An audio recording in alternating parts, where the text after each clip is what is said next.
जिस तरह से माफियागिरी है और राधाचरण सेठ उसके सरगना है, करोड़ों करोड़ का जो राजस्व है उसका घोटाला किया गया है। तो कांग्रेस का तो ये पुराना है इतिहास।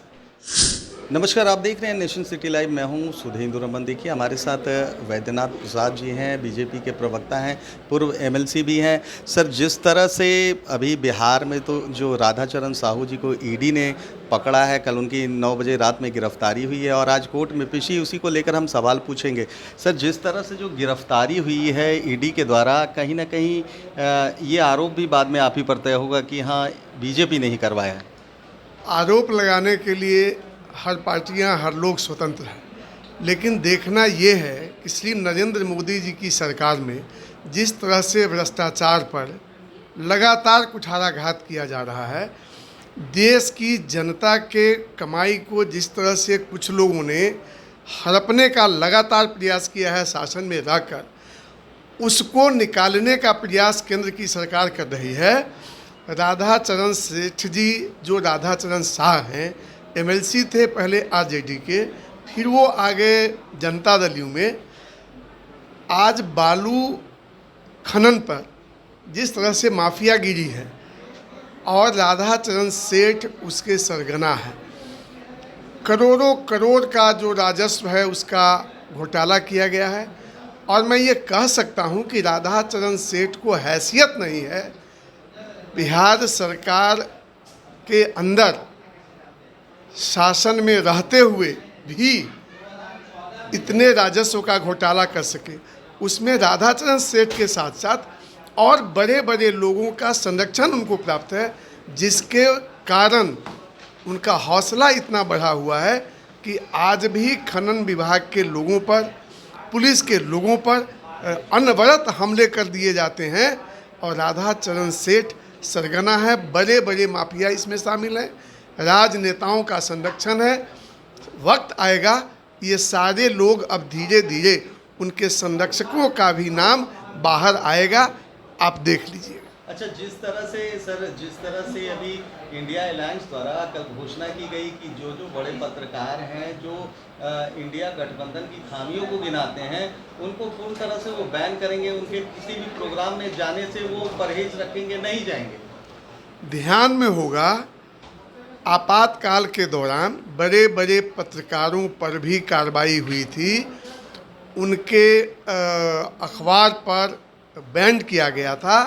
तो कांग्रेस का तो ये पुराना है इतिहास कि जब कभी भी उनके मन के प्रतिकूल मीडिया के लोग खबर चलाएंगे या उनके भ्रष्टाचार पर सवाल पूछेंगे, तो वो पत्रकारों के प्रति अपने गुस्सा का इजहार करते हैं।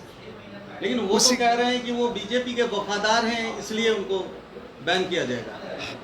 पत्रकार जितने भी हैं लोकतंत्र के चौथे स्तंभ के रूप में हैं और उनकी पत्रकारिता पर सवाल उठाना मतलब लोकतंत्र के चौथे स्तंभ पर सवाल उठाना है।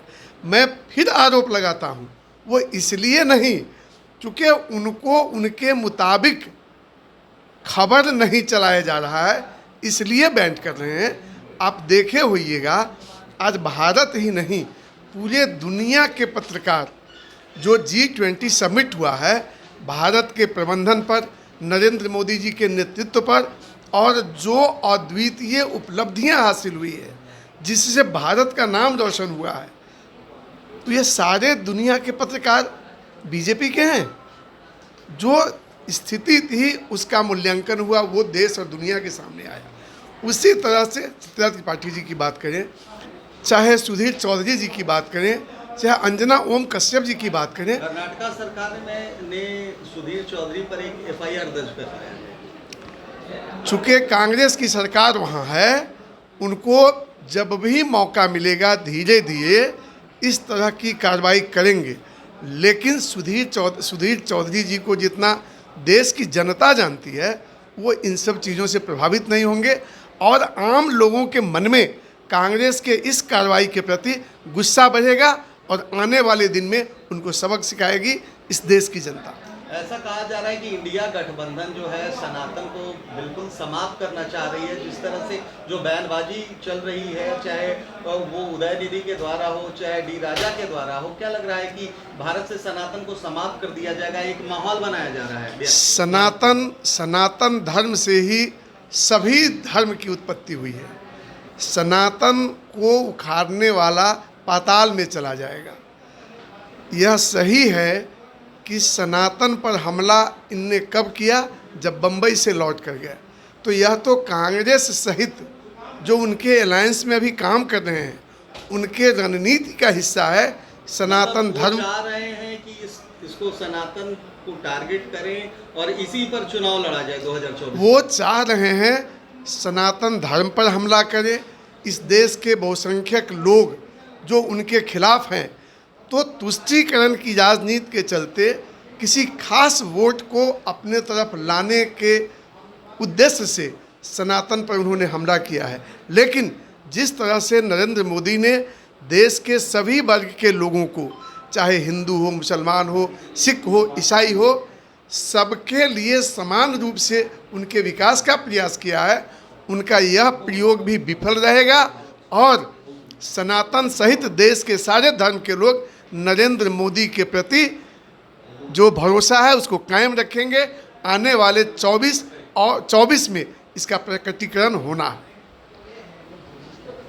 तो ये थे बीजेपी के प्रवक्ता जिन्होंने साफ तौर पर कह दिया है कि जो सनातन धर्म से ही है, सभी धर्मों की उत्पत्ति हुई है।